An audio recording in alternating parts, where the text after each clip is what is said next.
Hi, and welcome everyone to this new Fireside Chat with Lacy, Frazer, and Marie Mohler. Today we're going to focus on Debbie Ford's film, The Shadow Effect, and how it relates to our March 2019 theme of self-awareness, integrating our shadow and light. Our journeys of personal transformation, no matter whether you are just beginning, whether you are a seasoned veteran, or whether you are just considering the potential in your life that change is possible. It requires all of us to start somewhere, and that somewhere requires at some level our active, willing, and engaged participation in growing our own self-awareness. And to us, self-awareness literally means becoming aware of ourself, our greater self, our true self, our whole self, that is made up of a deep blend of light and shadow traits. But we are all of it, despite the ego's committed attempts to hide or deny the more hidden or uncomfortable parts of ourselves. They do still exist, and we can't really heal, become fully authentic, or really know who we are until we get better in touch with the shadow inside us. And we understand what it really needs or desires from us in a more conscious way. So as many listening today may have heard, or as Debbie Ford says again in this film, what we resist persists. And that is very true of the shadow and the ego. Resisting it only expands or fuels it. So our path to greater wholeness and awareness invites us now in this fireside chat to take a deeper look at the shadow that is often much less fun or comfortable to spend time with than our light. But in getting in touch with these shadow or darker or uncomfortable parts of ourselves, we can free ourselves in incredible ways to be more of the light we truly are, because we begin to understand more fully who we are. So contrast is one of our greatest teachers in our lives, the light and the darkness, hot and cold, happy and sad, rich and poor, our ego and our heart aspects, being sick or well, all bring into our lives a richness that we could never have experienced without the other. And thus, it is this appreciation for contrast and for the dualistic forces in our world today and inside all of us that grows our self-awareness garden that we talked about in the previous podcast. Because in our willingness to get into the weeds of our shadow, we ultimately clear a path to grow our greatest light. So welcome, Lacy. Welcome, Marie. Let's explore self-awareness around the issues of shadow and light through the film, The Shadow Effect.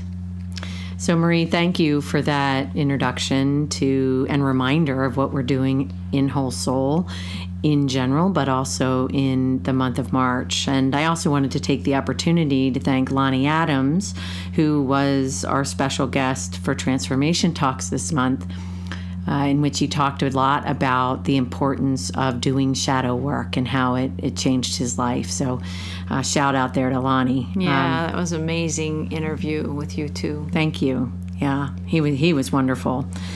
So let's talk about this film. It definitely is one of my favorite films, and it holds a deep place in my heart as I used the film in the work that I did working with men in prison for many years. And this film, it was produced by Debbie Ford, who was the late Debbie Ford, who was a spiritual teacher and author, and whose work continues today all around the globe. And it has been my pleasure and honor to be able to share her work with especially men in prison, and now today in this conversation with you. So the Shadow Effect is really, I think, a product of Debbie's life work to talk about the shadow aspects of being human and the importance of addressing these shadow aspects en route to our wholeness and our enlightenment, our self-actualization. And the film really talks about, what is shadow? How do we get in touch with our shadow?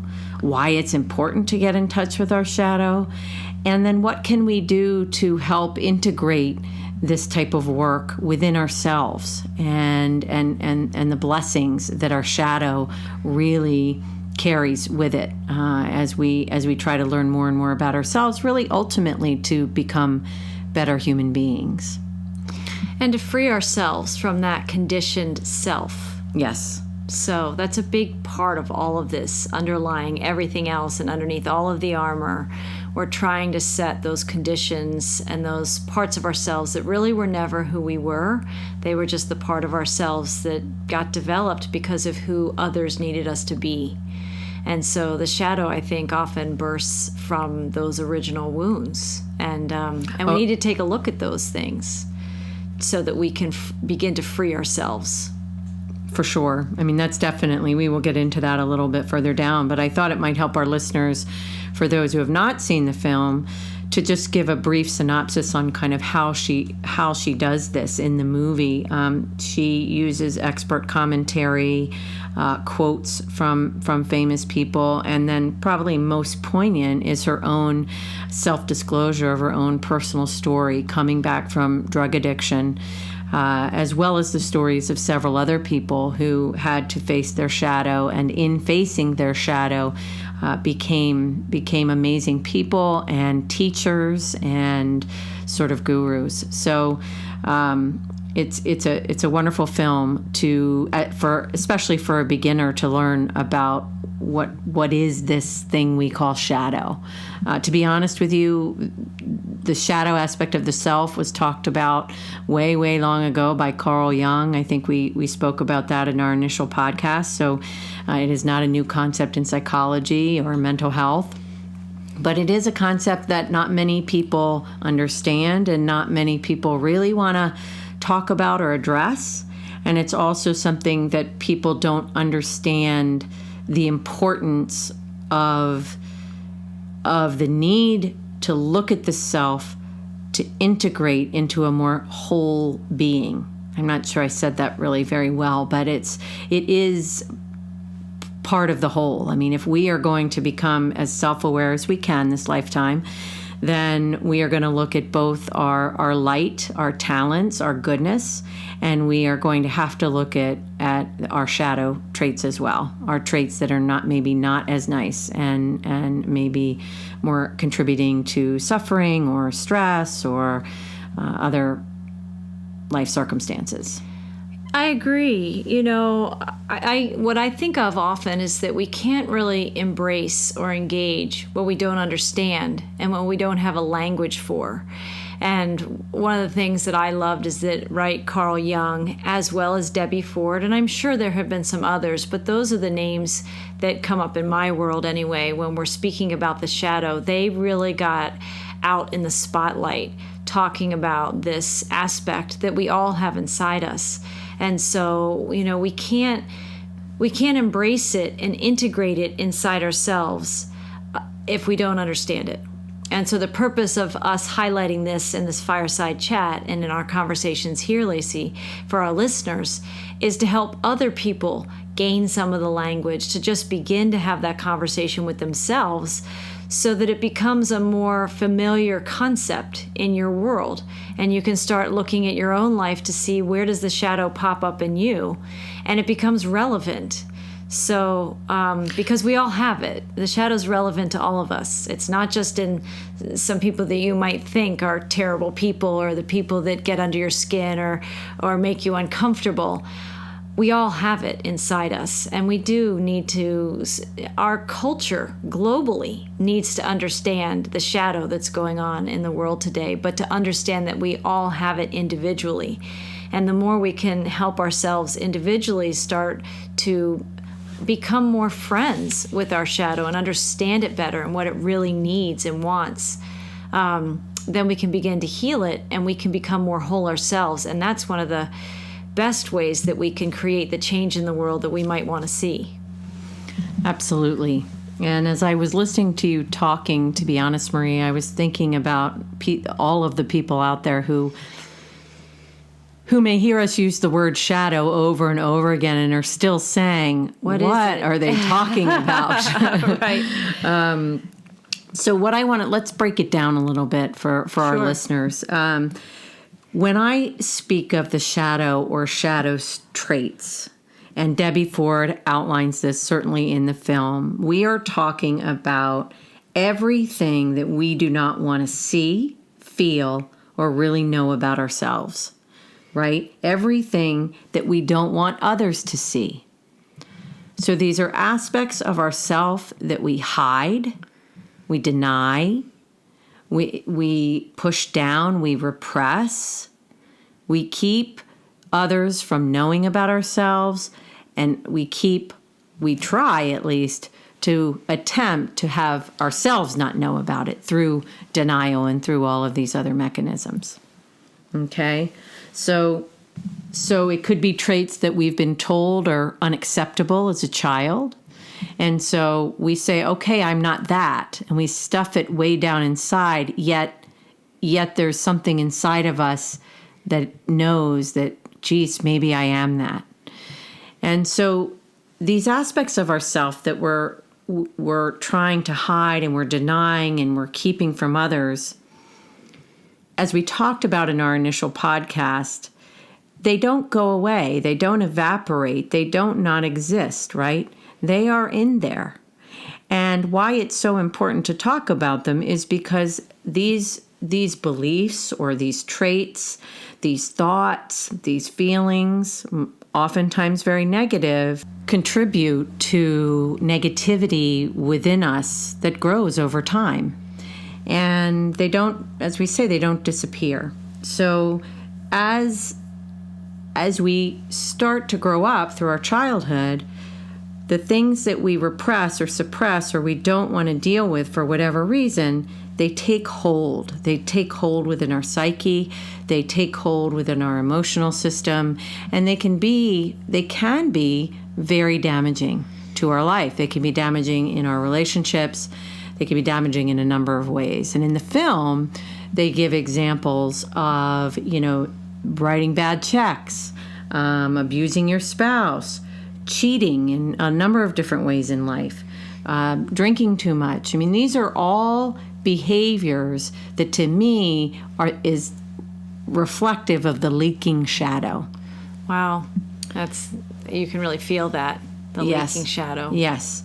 And so when most people look at their life and they are stressed out for some reason or another, or they're experiencing negative emotional experiences or some sort of destructive patterning that they can't seem to stop or get rid of, my bet is they are dealing with a undigested negative emotional experience called the shadow.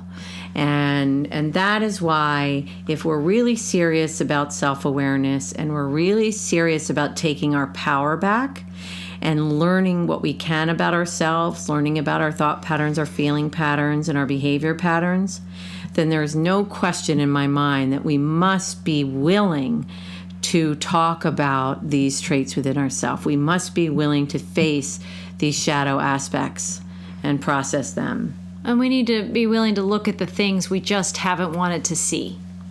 And there comes a point, I think, in everybody's lives where we're more ready. We're just more ready to do that. And maybe when we were 10 or 20 or 30 or whatever age you might be, we just weren't ready before then. You could be 80 years old and hearing this podcast, or you could be 100 even. There's no age limit, but there is an activation point.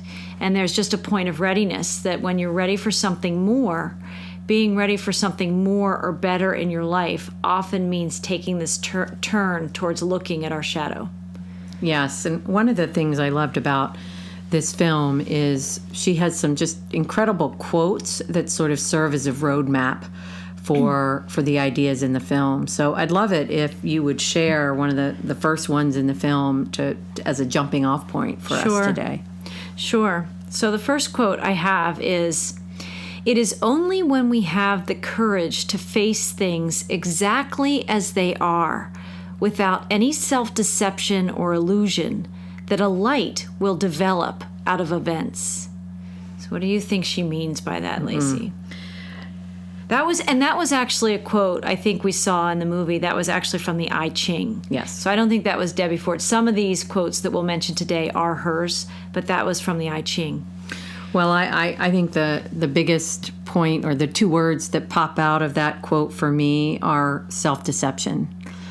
In the movie, they talk about this, and I certainly know about this when working with men in prison, that we all, at some level, engage in deceiving ourselves about the truth of a situation, about ourselves or a person. We are masters at self-deception. We learn to wear masks. We learn to wear disguises. And why do we learn to wear masks and disguises? Why would we wear a mask? Because who we presented to be wasn't good enough, or wasn't what was expected, Or wasn't accepted. Right? So we develop disguises and we develop masks so that others will love us, others will accept us, others will forgive us, or we don't need to look at who we really are. If I have a mask on and I'm looking in the mirror, I don't need to see the genuine, authentic Lacy. I'm going to see what I want other people to see. And those masks help us meet the conditions in our lives, right? So that helps. I think it gives us relief when we have a mask. If there's something about us that we know, our families or our teachers or whoever it might be in our life that matters to us, right?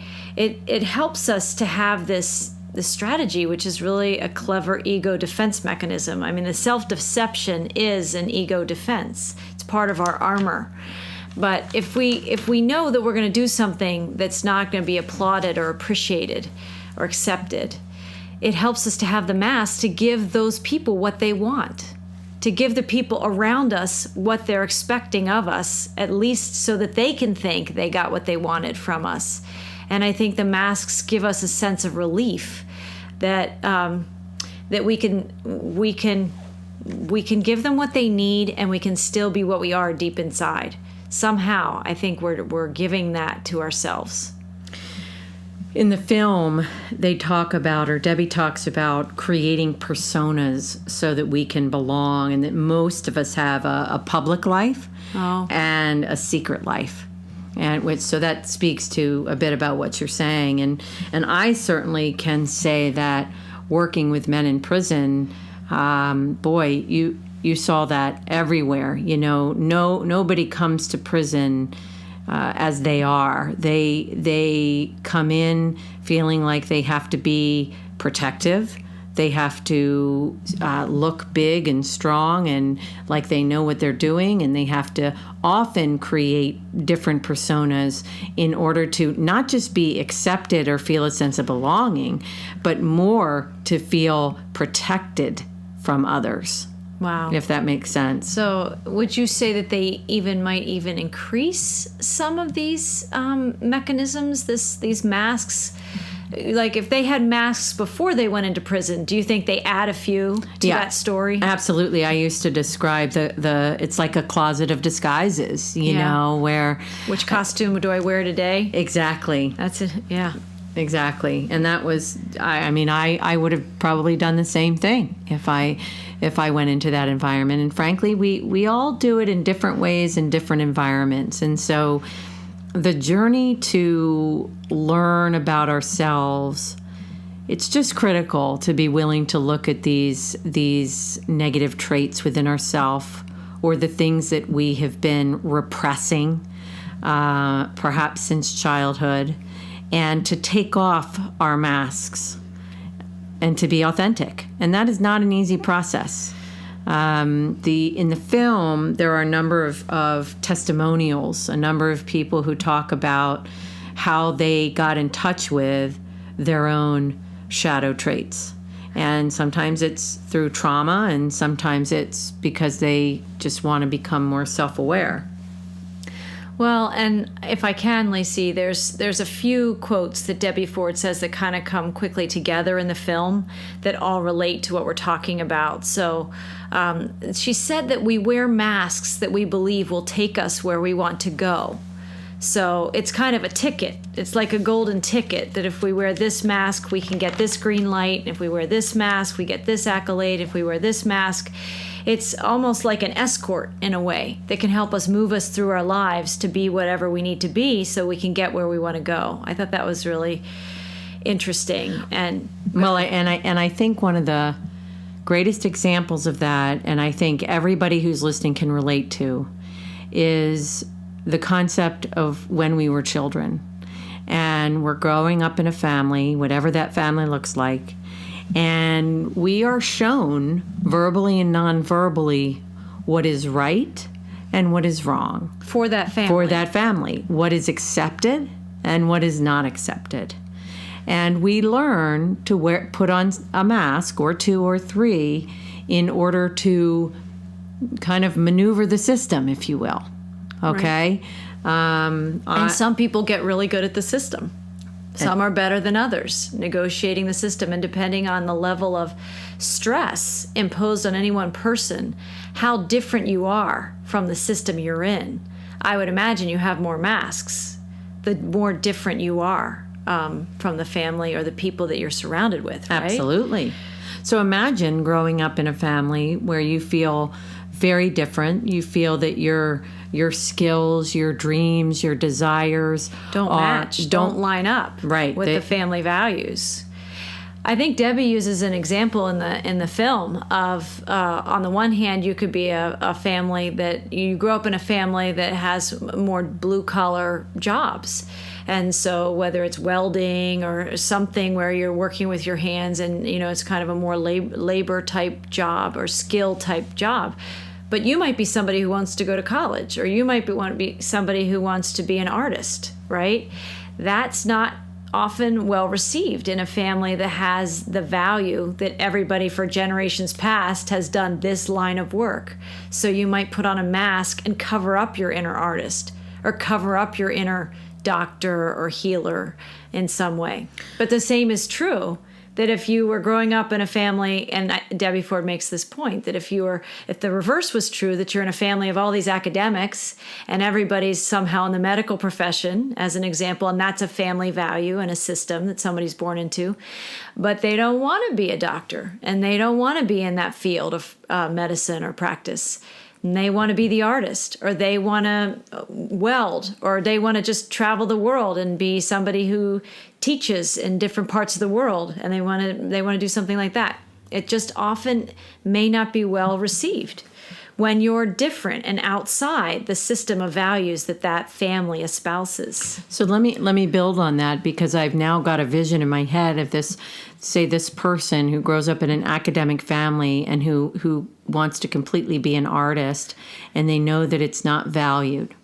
They have a choice. They have a fork in the road at this point, right? They can say, well, they can repress all of those desires and dreams and, talents. They can push those way down and say, well, I can't be that. And do you know why they say that? They say that because they feel, well, I won't be loved if I'm going to be an artist. I won't belong if I want to be an artist. So I won't be supported. I won't be supported if I want to be an artist. So in order to be loved, supported, and have a sense of belonging, they go the route of academia so that they can feel those feelings. And when they do, they're living someone else's life and not their own. But they've got their mask on, and somehow they get some relief. There is a benefit. I mean, or else we wouldn't wear these masks. It's the relief we get that we can hide. But what's important about that is the relief, I think, is more for the moment, because what happens is that fork in the road where you make the decision to not follow what's going on inside, but to react to what's going on outside of you. You make the choice to follow the path of those around you as opposed to what you really want. all of that tension and that feeling is repressed, and it goes down deep. So you might feel relief in the moment, but really what's happening is this sadness and strife and stress, because you are not really living the life you want, is now deep, deep down inside and festering and growing. And that experience of being something you're not is still felt. And that's what happens with the shadow when we're not being true to our authentic self and who we were really meant to be.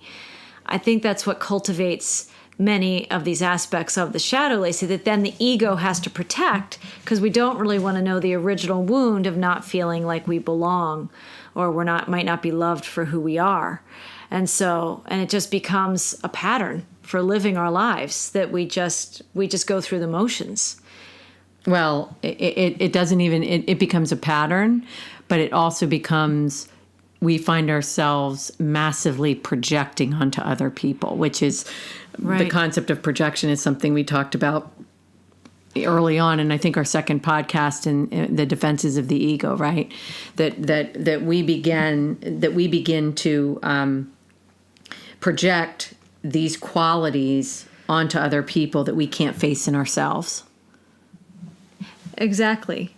Well, I was going to say, adding to what you were talking about, you talked about a little earlier, that when we don't honor the shadow and we don't turn and look at it and the parts of ourselves that we're not really honoring, it gets destructive. And destructive can act out in anger or frustration or projection or judgment or many of the other weapons or the arsenal that the ego has to just help us cope with the level of emotion that we're feeling that we can't really admit to ourselves. I mean, we are complicated beings. I mean, we've got a lot of tools, we got a lot of skills inside, and we didn't necessarily have to, we're not necessarily learning that in kindergarten, first and second grade, or, in school. We're learning that in school of life. And so we're learning very quickly what we can do that would help us be accepted and loved and supported and where we can belong. And we're learning very quickly where we don't get accepted and where we don't belong. And if we can't find a different roadmap out of that, is it discrepancy or what's not aligned with our family and us, or those other values and what we really want, then we have to get more crafty. We have to get clever. The ego has to work a little harder, but it's good at doing that. It's good at finding coping strategies. And coping is never really being our authentic selves. It's just helping us cope with what's not aligned inside us for as long as it can. But it is kind of like a dam that bursts at different points in our lives. Well, she does a great job in the film to describe what she calls the beach ball effect, which is exactly what you just kind of talked about, that it's like as if we were in a swimming pool and we have all of these undealt with and undigested emotions and issues in the form of beach balls. And we can only hold them under the water for so long. Yeah, if the listeners can feel that, I mean, I think we've all tried to push a beach ball underwater. It's actually pretty hard to do. There's a tremendous amount of resistance involved. And there's effort. And there's a lot of effort right. to really try and push it down. But imagine having 2, 3, 4, 5 beach balls that we're simultaneously trying to push on the water. And in the film, they do a really good job of showing that. And eventually something comes along where we get distracted. We get distracted and we're not paying attention, and one or more of those beach balls just flies out. Right. And she uses the example of road rage. It's just one of those beach balls being held under the water. And it exactly has to and come our out. Old coping strategies just don't work. But I would say not only do we get distracted, but I do think all of us have a threshold. We max out. We just max out. Maybe we could handle 3 stresses in our life. Like we've lost our job. Maybe we have a child that's sick with the flu. And, we just found out some other bad news. But add a 4th or 5th thing on top of that. And it's just too much.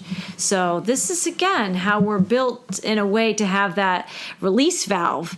And that's what happens. So all the stuff that we haven't been dealing with and we didn't develop effective coping skills that helped us honor who we really are, we've become these masks and we've become these other things to cover up all those emotions and feelings and triggers. And then when too many things come our way or we do get distracted, we blow. We just explode.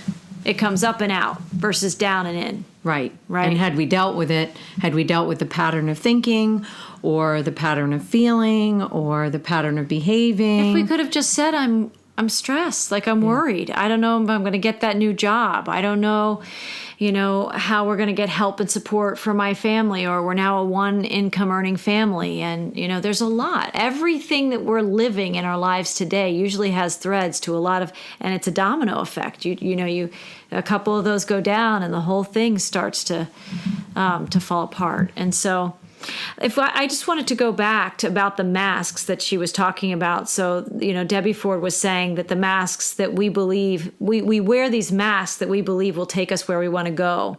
And she was talking about how our masks take many forms. And she asks any listener to that film, which ones do you wear? And it makes us all just look at ourselves a little bit. And of course, she continues the conversation, but she's asking us to think about which masks we wear. And then after you reflect on that and you see a little bit more of her examples and have some of the experts speak to that truth, she talks about how our masks actually become our prison. And that's not just for men literally in prison that you saw. I think a lot of us are wearing masks that we feel like we can't take off now, not at this stage of the game. We've been living this way for so long. What if people found out this about me, or they saw this about me? And she said, beneath the masks are wounded egos and pain that is screaming to get out. And I think a lot of us can relate to that. We all know every single one of us has sort of a breaking point, or just when things get to be too much. And it's different for all of us, and the triggers might be different. But in the end, the mechanisms inside us that want to be relieved of the stress of having to be something we're not, and having to live a life that isn't completely in alignment with what we really want.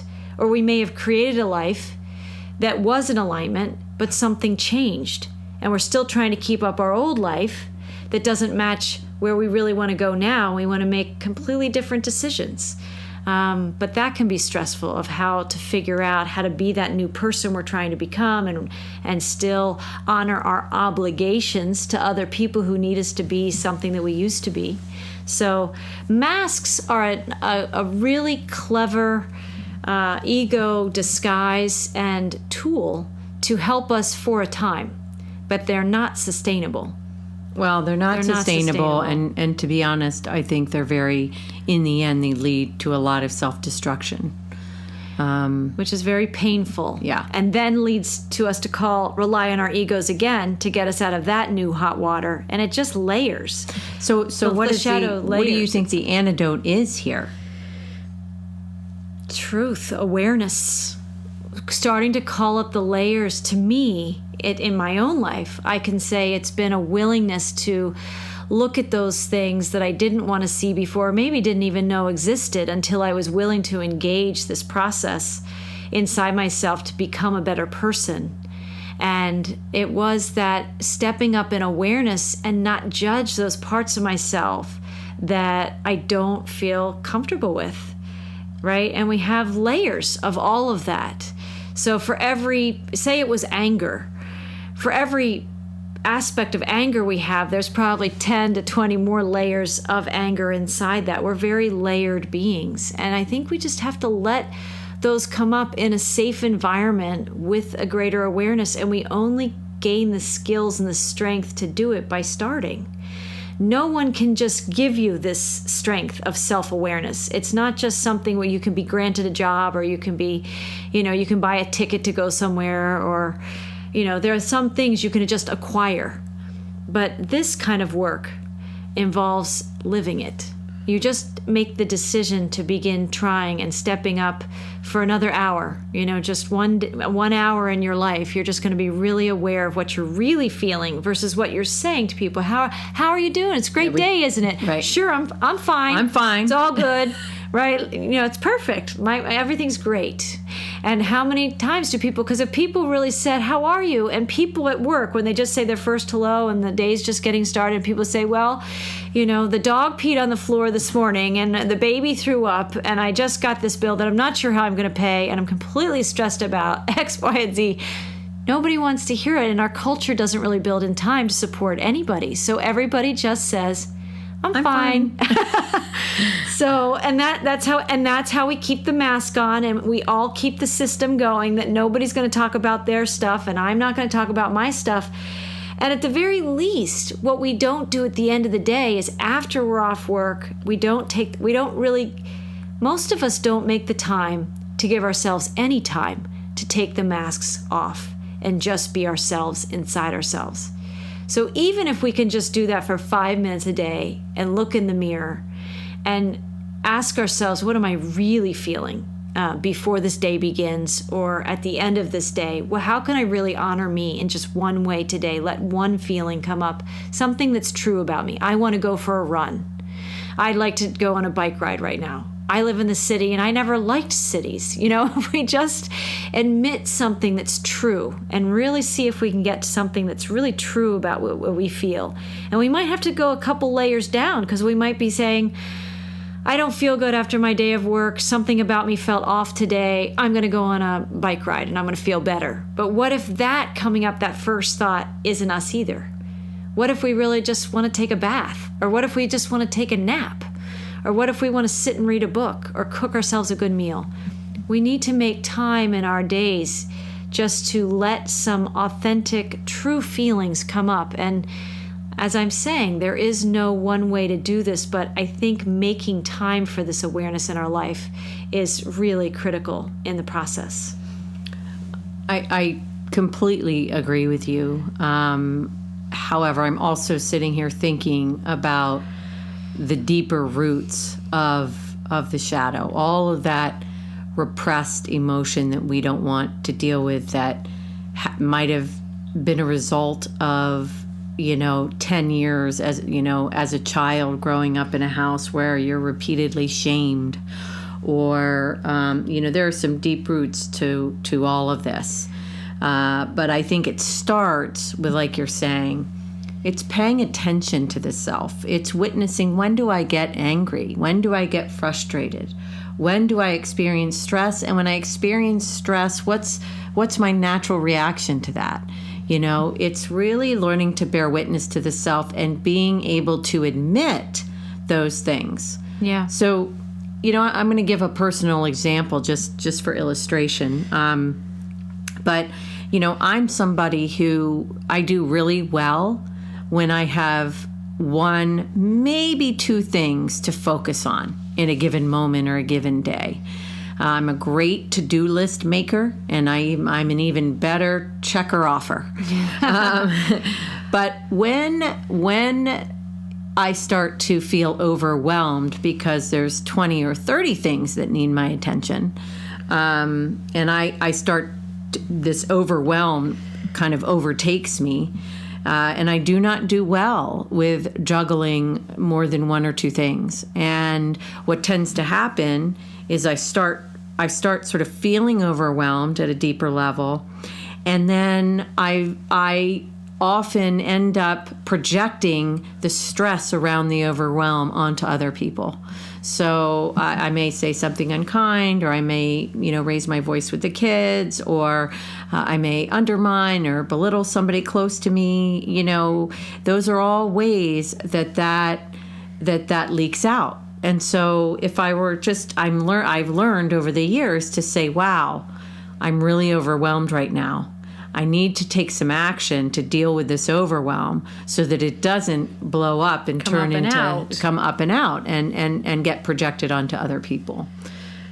Well, and that's maybe another quote that we're talking about this. We've kind of gone around it a little bit, but Debbie Ford, one of her quotes is that when we deny ourselves a safe outlet to express our dark side, it builds up and becomes a powerful force that destroys our lives and the lives of others.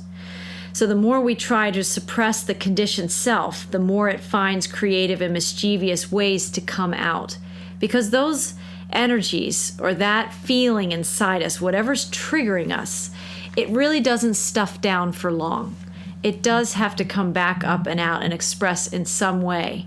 Maybe not the original version or the original feeling we were having. It usually comes out as sideways, right? Or diagonally some way. So we don't have to see, oh, that was me. We send it a different direction so we can still somehow try to avoid it and self-deceive ourselves that we weren't really feeling that. We find something else more acceptable. And our culture today accepts a great deal of projection in our world as normal. Mm-hmm. I think sometimes we just think, well, that's just how human beings are.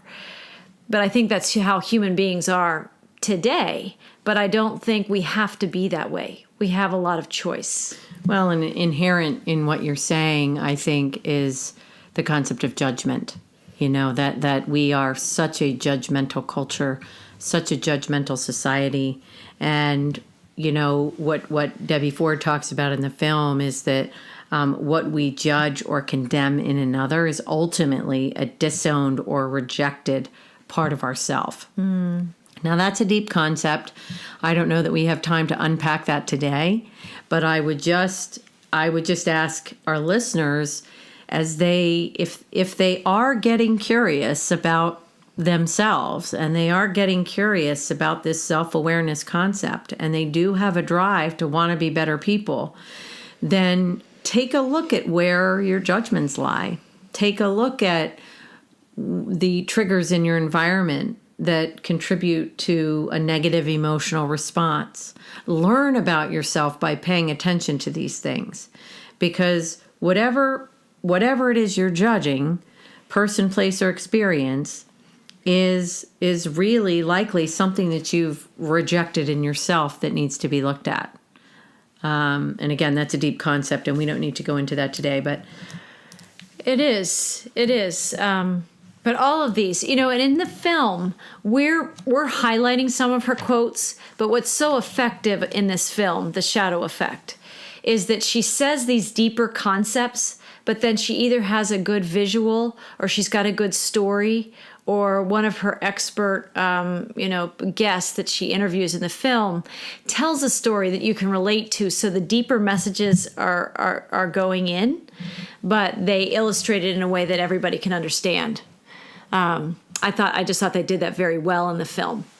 So I want to go back to when they were talking about the more we try to suppress the conditioned self, the more it finds these creative and mischievous ways to come out. And Debbie Ford says, either you are going to use it or it is going to use you. I think she's referencing the conditioned self. And then they continue on to talk about contrasts, Lacy, and that we need these opposing energies in our lives to learn and grow. So I think we've referenced this in our podcast earlier this month, that there are many listening today that really would say, well, I don't have any shadow. I'm mostly the light, and I give here, and I'm a good parent, and I'm a good worker, and I'm a good this, and I'm good that. And we don't really want to know this about ourselves, but it's only when we can begin the journey of the self-awareness to understand that it is contrast in our life that makes things so much richer. And so I think it was Debbie Ford and maybe it was Deepak Chopra in the film that talks a little more about we are the microcosm of the macrocosm, and that every quality we see in another person we possess in ourselves.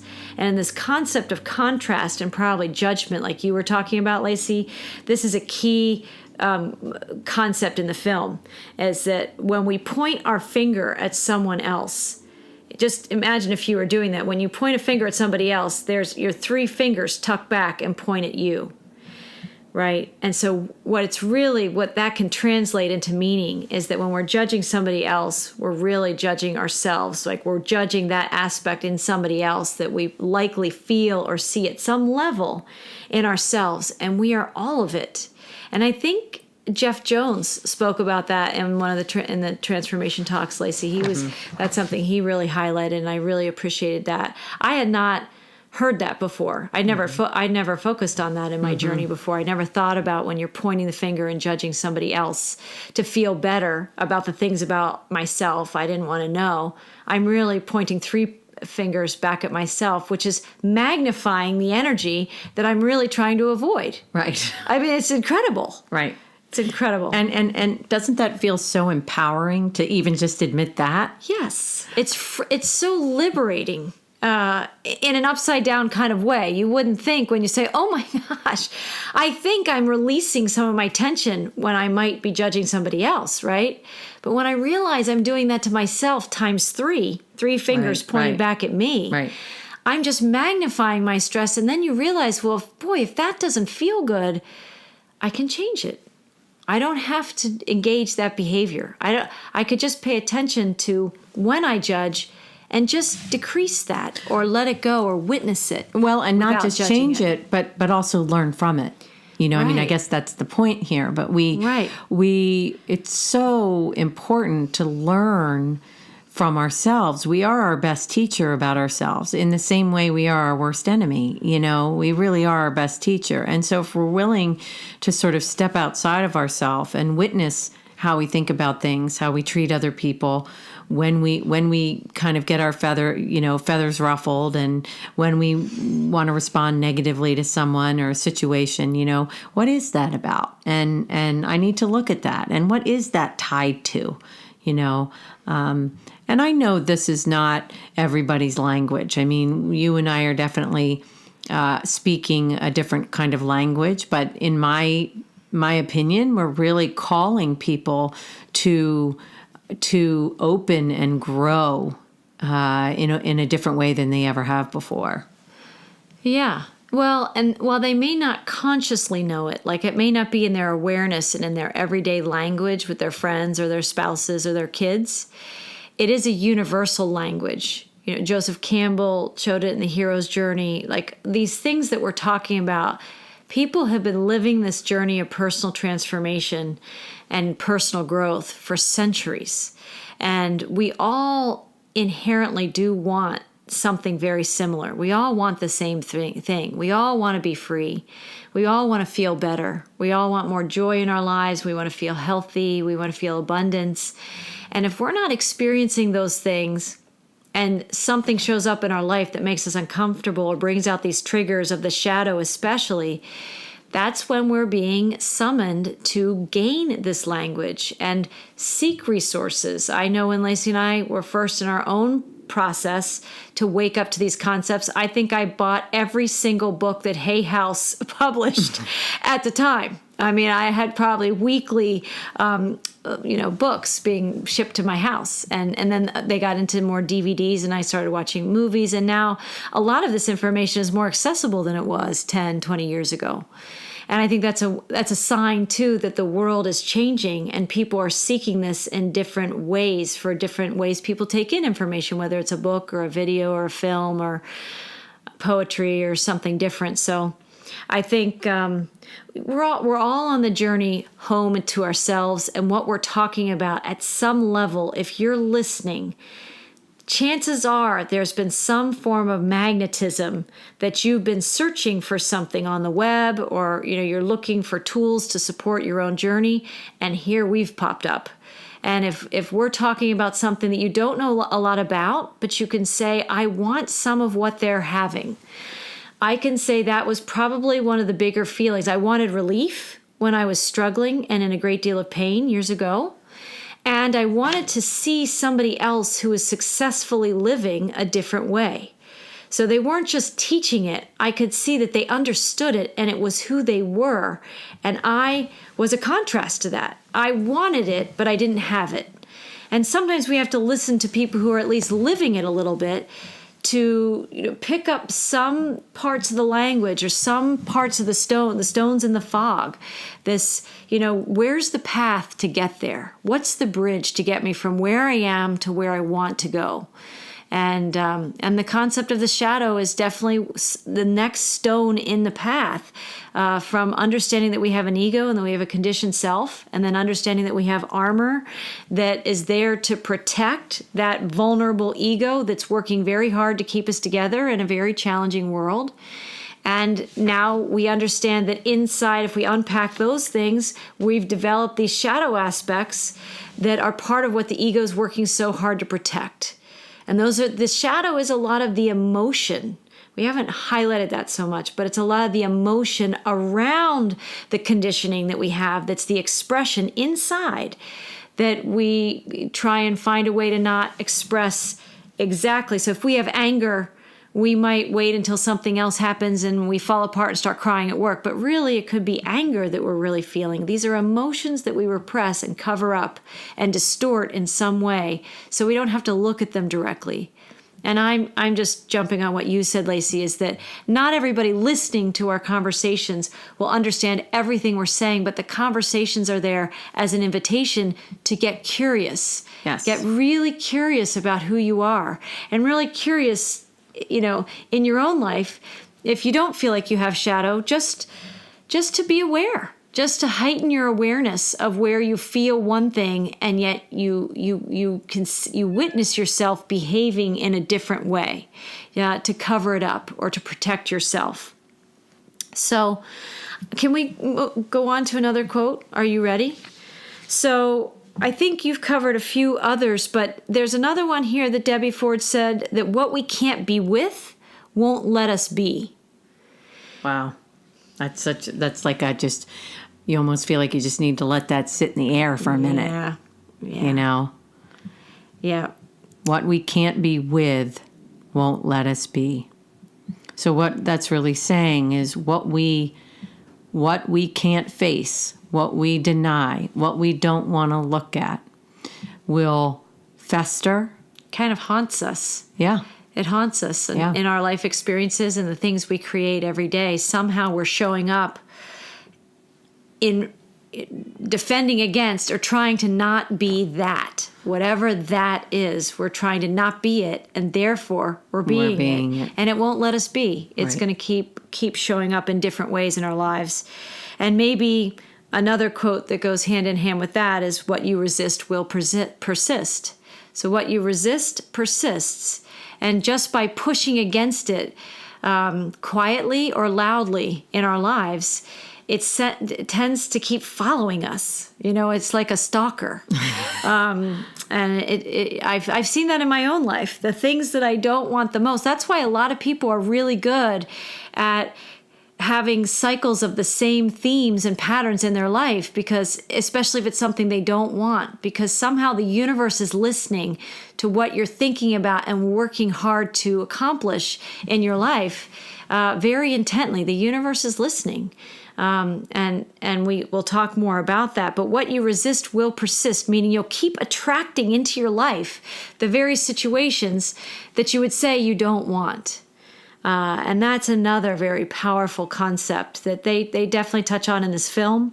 And it's definitely something to each one of these. You can look at these quotes and you can take them all in. And I think there's probably, 20 or 30 really powerful quotes for sure in this film. And you could sit with each one of them a week. You could study yourself on each one of these for a year and get a lot out of it. Yeah, for sure. And I think given our time today, I think it may be good to move into so what is next? I mean, we've talked about what the shadow is. We've talked about how we are pretty committed to not dealing with these negative emotional states or thought patterns or behavior patterns, and that they kind of get buried and then they end up leaking in different aspects of our life. So we've talked about that. We've talked about the importance of witnessing ourselves in order to face the shadow, in order to understand it better, in order to better ourselves, right? So we the first step is really paying attention, right? And witnessing where we get triggered. And then I think there's a concept that they talk about in the film that can be very healing, and that is forgiveness. Yes. And the role of forgiveness as a bridge. It's forgiving ourselves, it's forgiving others in our life, that contributed to some of these negative emotional experiences. And they really make the point, and again, some of our listeners may have already done some forgiveness work, and some, again, they're just maybe stepping on the path for the first time and hearing that you can forgive yourself or forgive somebody else that has done something that you would deem unforgivable. I would just say that they make this point very well in the film, and I've heard it many times before. We don't forgive others for them. We forgive others for ourselves, to free ourselves. And that is a huge it's a big lesson in the journey of self-awareness that when you become aware of these things that are uncomfortable, we have to have the remedy or the antidote to sort of release that and walk ourselves through that, so that it doesn't burden us anymore. So we don't have to carry it around like a sack of rocks or a sack of potatoes and live in a chronic state of unhappy or just not feel good inside. And when we're carrying those wounds and we're nourishing them by protecting them so adamantly like the ego does, we are carrying that wound everywhere we go. Versus if we can learn to look at it with a certain ability to just witness it without as much emotion, with just trying to see what the lessons or the gifts in that discomfort or that pain or that wound or that shame, whatever the emotion might be. When we can forgive ourselves for even being a part of that exchange or that interaction or that experience, no matter how old we were and no matter what happened to us, there's a gem in that. And I think Debbie Ford talks about that the gold that we seek is hidden within the dark. So that you do have to go into the shadow of our lives a lot of the times to retrieve the gold, which to me, from a spiritual perspective, is our light. But maybe for other people's, it's just to be able to receive more abundance in what is good in their life so that it doesn't have to be so much of a struggle. So whatever you might understand the gold to be, whatever that gold is, oftentimes it is hidden in the darkness. And sometimes we have to go into that, I don't know if I'd say the underworld, but we have to go into the world of the shadow for sure, that's deep in our subconscious, and uncover that and unpack those wounds, to take a look at them and then find our way through forgiveness and some of the tools that the Debbie Ford Institute is all about. And I'm sure some of her books talk about this, and many other healers. I'm sure Carl Jung must have talked about this. And well, you know who talked about it recently? It's our friend Lonnie Adams. Yes. Yes. He really talked about shining a light in the darkness. And that was absolutely critical in his own personal transformation. And in so doing, he took his power back in his life, less judgmental, less blaming of other people, and has been able to really change sort of his trajectory, I think, in his path. Completely shift his focus in his life, which has, created a whole new path. But I would say he's extraordinary in that interview. And what I also love seeing that is again, everybody gets there in their own time. So, he had to go through quite a journey to get to a point of readiness and to meet someone or to, attract the people into his life that could give him the tools to help him find a different way. And so, he needed somebody to help him find that flashlight. Right? Because maybe earlier on, he didn't even know that a flashlight at the level he needed one could exist. Right.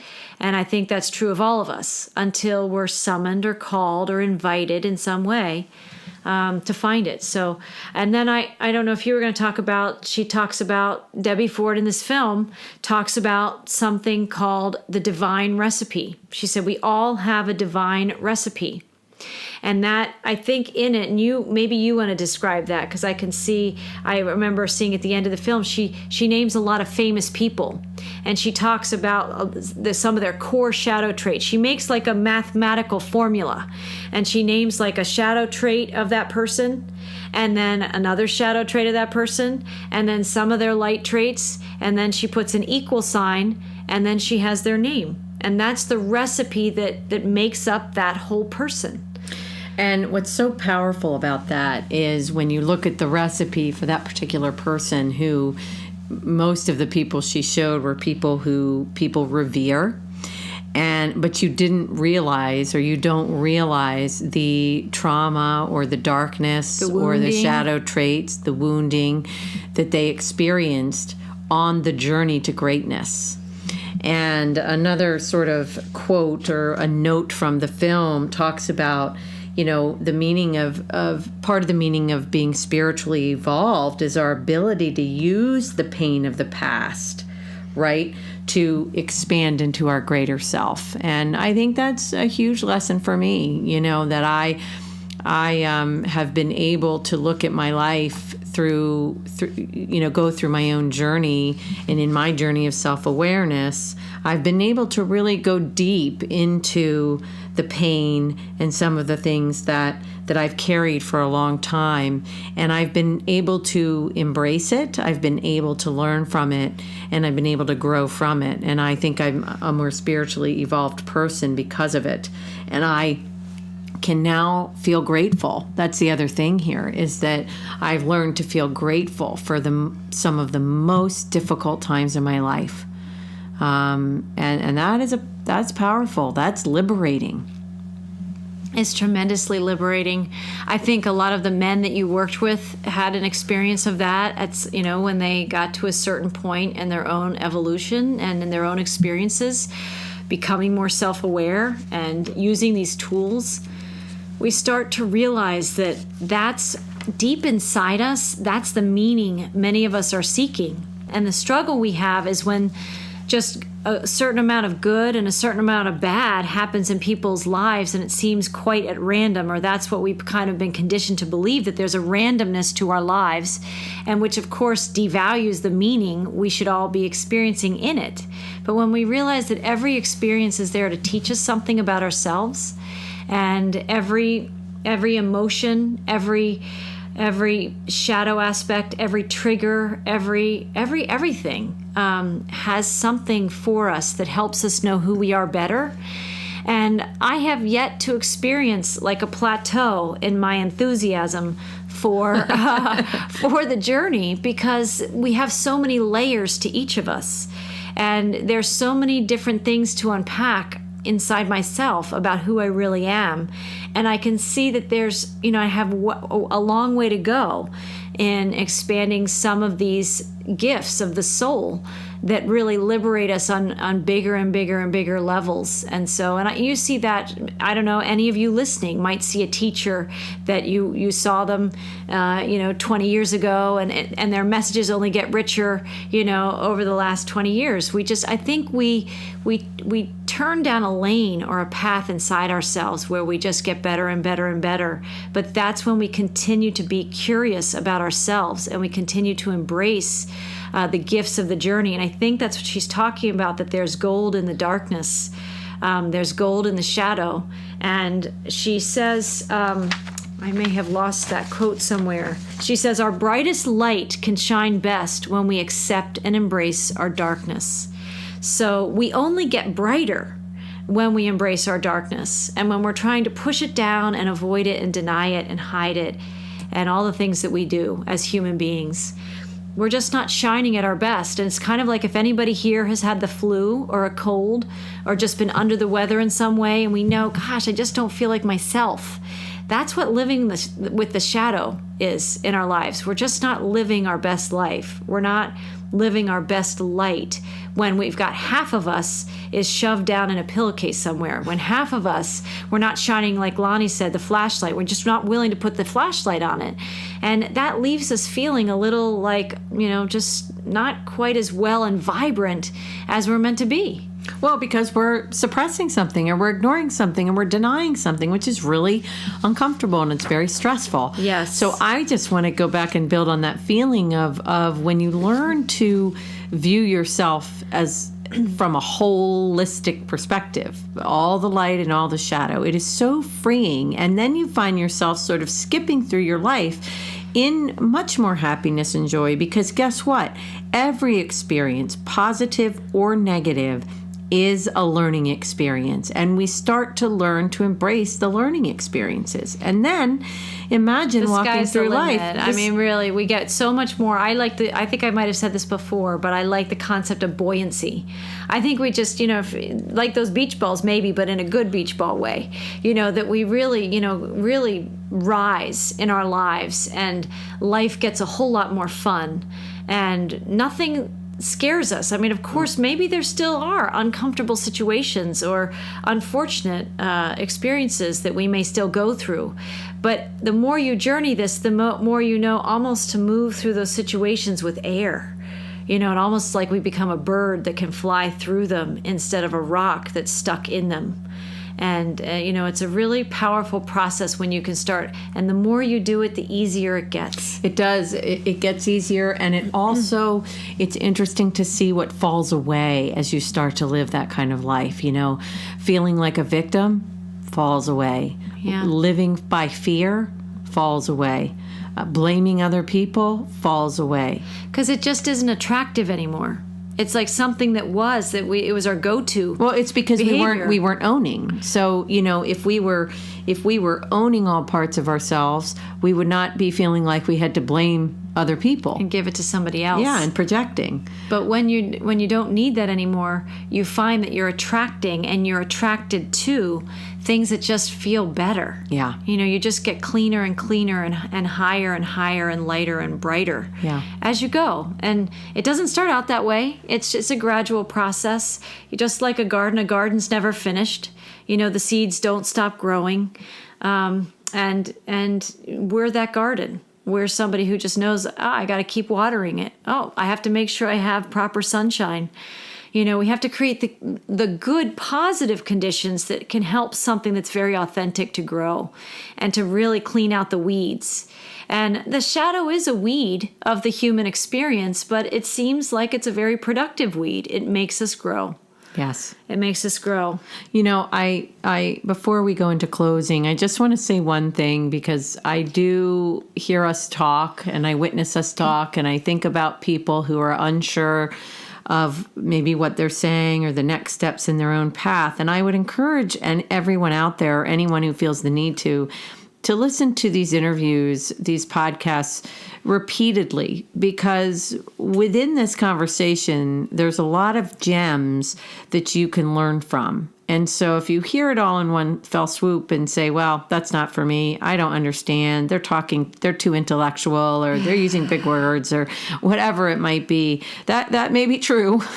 but at the same vein, there's an energy here, and there's a tremendous amount of education within this conversation and within all the conversations we have. And if you embrace some of the films that we're talking about, like you might have just heard about the shadow effect through our discussion today, but if you actually go to the film, you'll take it in differently. There's music in the film that moves your emotions, that engages you in the teachings that they're giving firsthand. And so if you go back to the shift and you experience that film and you watch it a couple of times, you'll take in new things differently each time. And that will be different than what our discussion was, because you make it your own.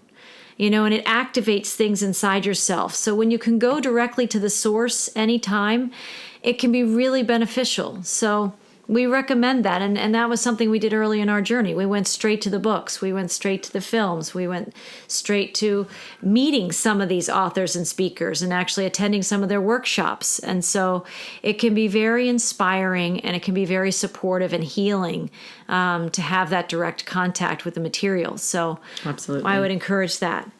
So this has been great, Lacy. I want to thank all of our listeners for joining us in this important conversation about this excellent film called The Shadow Effect. It's one of my favorites. And its key role in waking up and activating our self-awareness now. There are gifts inside the shadow when we find the courage to take a good look inside, and we find a way to value some of what it is trying to tell us and to teach us about ourselves. Often we need that bridge of forgiveness to remember the light that we are, that embraces all of it, that embraces all of us in our journey home, to remember the bigger and brighter light we are meant to be in this world. As we make space for light and shadow in our conscious awareness, we can witness their patterns and make better choices in our daily lives that better support who we want to be and who we have the perfect potential to become. So we can always remember we're always being invited to become a better and brighter and more authentic version of ourselves. And it's limitless. The sky is the limit on that level of growth. And it just gets more amazing. I would invite our listeners to please like, subscribe, and share this podcast with friends or people you know who would benefit from our conversations here. Please visit our website at www.wholesoulschoolandfoundation.org. I am so happy to tell everybody that our new website is expected to launch at the end of this month. So please keep an eye out for that. And we invite you to go to our landing page and subscribe through the current landing page. Or if you find this video later and you hear this podcast, sign up with us because you'll receive all of our latest notifications about events and podcasts coming up. And you'll also get our newsletter about the films we're going to be talking about in the coming months. And remember to visit us on Facebook to check our latest reminders for the soul, which are just beautiful images and quotes from a wonderful mystic poet by the name of Flower Diamond. She's fantastic, and she's inspiring all of us with the way she can paint energy onto the page in words and inspire all of us each week. And we are taking quotes from the films we're debuting in our podcast too. So you'll see it all kind of connects together and supports you in your journey. And it's like we said, this is we're taking you on a 12-month journey to engage each of these concepts and build one after the next. So you're building really a core foundation of at least a beginning of a language that you can have with yourself so you can create your own map eventually into being who you want to be. So and lastly, please consider making a donation to Whole Soul School and Foundation. You can make a one-time donation or a monthly sustainer donation to us, all of which really helps us to continue to provide this free content and to consciously create this pathway to greater wholeness, inspiration, positive energy, and transformation for all of our listeners. Secondly, your donations also help us immensely to support us in creating new content or purchasing books, materials, or helpful tools for people who currently are or have been affected by incarceration. Many desire the support to engage the journey of personal transformation and wholeness in their lives, and they just simply don't have access to the uplifting resources and inspirational materials to take those action steps. So this is part of our mission at Whole Soul School and Foundation, and we want to be able to provide those materials, those sending like films like The Shift, and be able to purchase those and send them to places like halfway houses, people experiencing reentry, people currently in prisons, so that otherwise wouldn't have those materials or be able to begin this journey themselves. So that's a priority for us here at Whole Soul School and Foundation. We thank each and every one of you for your time, for your donations, and your cooperative spirit in these efforts. And we are grateful to Debbie Ford for bringing this important conversation into our hearts today. For the people affiliated, is it the DebbieFord.com and the FordInstitute.com? Is that right, Lacy? The Debbie Ford Institute. And there are people who continue her work today.